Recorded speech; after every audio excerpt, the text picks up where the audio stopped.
स्वागत है आपका मोक्षिका मोक्षिका चैनल पर। मैं विनीता मलिक।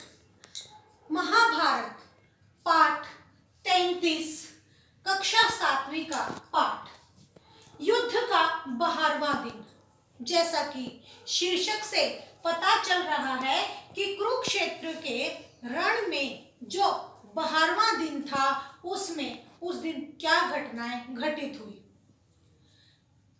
युधिष्ठिर के जीवित पकड़ने की जो योजना दुर्योधन, कर्ण और दुशासन ने मिलकर बनाई थी, वह योजना विफल हो गई क्योंकि युधिष्ठिर पकड़े नहीं गए। अतः अपनी योजना पर पानी फिरता हुआ देखकर द्रोणाचार्य व अन्य महारथी दुर्योधन, कर्ण और दुशासन बहुत दुखी हो रहे थे और उन्होंने अपना क्रोध उन पांडव सेना पर निकाला। द्रोणाचार्य के द्वारा भीषण वर्षा की गई, बाणों की ऐसी वर्षा जो धुआंधार थी, जो देखने से पता ही नहीं चल रहा था कि कब बाण आ रहे हैं और कब सैनिकों को घायल किए जा रहे हैं।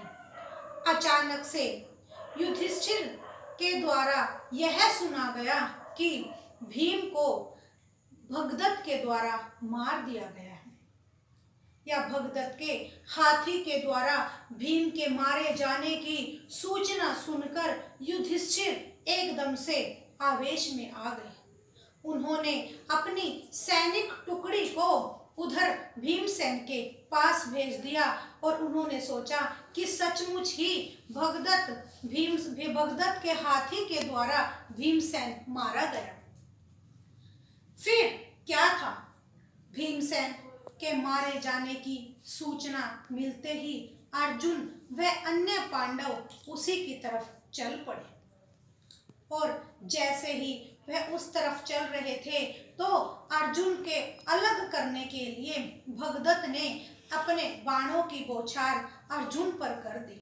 अर्जुन के आने पर पांडव सेना में वैसे भी उत्साह भर गया था, लेकिन भगदत्त के द्वारा ऐसा कर्म किए जाने पर श्री कृष्ण और अर्जुन दोनों ही क्रोधित हो गए। भगदत्त ने अपना ऐसा तोमर चलाया कि वह जाकर अर्जुन के मुकुट पर लगा। अर्जुन का मुकुट थोड़ा सा खंडित हुआ। अर्जुन ने अपने मुकुट को उतारकर अपने पास रख लिया और उसे कहा कि भगदत्त, अब तुम अपने आखिरी क्षण को गिनना शुरू कर दो। इस प्रकार भगदत्त हाथी पर सवार होते होते ही जब अर्जुन के द्वारा बाणों की बौछार की गई तो भगदत्त के माथे पर एक रेशम की पट्टी बंधी हुई थी। वह रेशम की पट्टी उसने इसलिए बांध रखी थी क्योंकि वह काफी वृद्ध था। बूढ़ा होने के कारण उसके माथे पर जो खाल थी, त्वचा थी, वह लटकी हुई थी।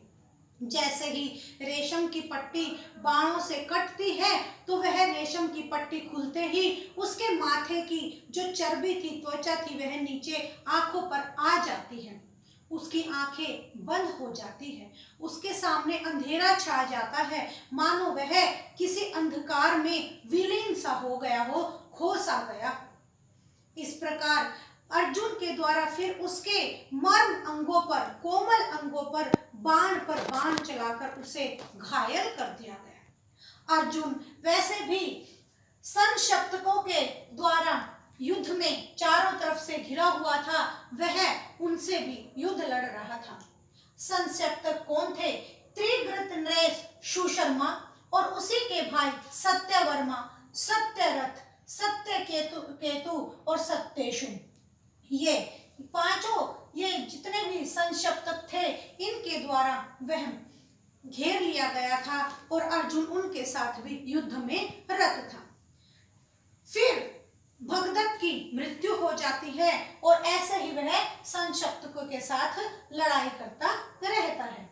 अब भगदत्त वैसे तो एक वीर योद्धा था। वह पहले श्री कृष्ण ने उसका शक्ति अस्त्र अपनी छाती पर भी सहन किया था। भगदत्त ने एक ऐसा अमोघ शक्ति अस्त्र भी चलाया था अगर वह अर्जुन को लग जाता तो उससे अर्जुन की मृत्यु निश्चित थी।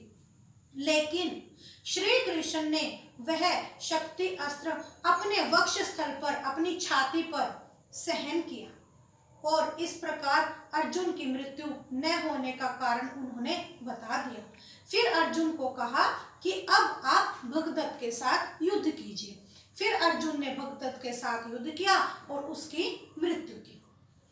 मौत का कारण बना अर्जुन। भगदत्त की मौत होते ही दुर्योधन, कर्ण, दुशासन, द्रोणाचार्य क्रोधित हो गए और उन्होंने पांडव सेना को घेरना शुरू कर दिया। द्रोणाचार्य के द्वारा युधिष्ठिर का पहले से ही योजना विफल हो चुकी थी, क्योंकि वो युधिष्ठिर को नहीं पकड़ पाए थे। शकुनी के दो भाई थे, वृषक और अचक। शकुनी के दोनों भाइयों ने, वृषक और अचक ने, आगे और पीछे से अर्जुन को बाणों के द्वारा बहुत परेशान किया। कभी आगे से और कभी पीछे से बाणों की बौछार वे लगातार अर्जुन पर करते जा रहे थे। अर्जुन ने श्री कृष्ण से दोनों ने सलाह की और उन दोनों को मारने का उपाय किया। अर्जुन ने क्रोधित होकर उनके बाणों का जवाब दिया और उन्हें मौत के घाट उतार दिया। अपने भाइयों की मौत देखकर शकुनी क्षोभ में आ गया, क्रोध में आ गया। उसने कुशलता पूर्वक जिन जिन अस्त्र विद्याओं में, शस्त्र विद्याओं में वह निपुण था, वह सारे के सारे अस्त्र शस्त्र विद्या उसने अर्जुन पर चलाई। लेकिन अर्जुन के द्वारा शकुनी को घायल कर दिया गया और शकुनी आहत होकर के अपने युद्ध के मैदान को छोड़कर अपने शिविर में चला जाता है। द्रोणाचार्य व कौरव सेना यह सब देखकर तहस नहस हुई जा रही थी और वह तितर बितर होने की कोशिश में लग गई। द्रोणाचार्य के जब द्वारा यह देखा गया कि कौरव सेना अब कठिनाई में है, मुसीबत में है, तो द्रोणाचार्य भी घबरा गए।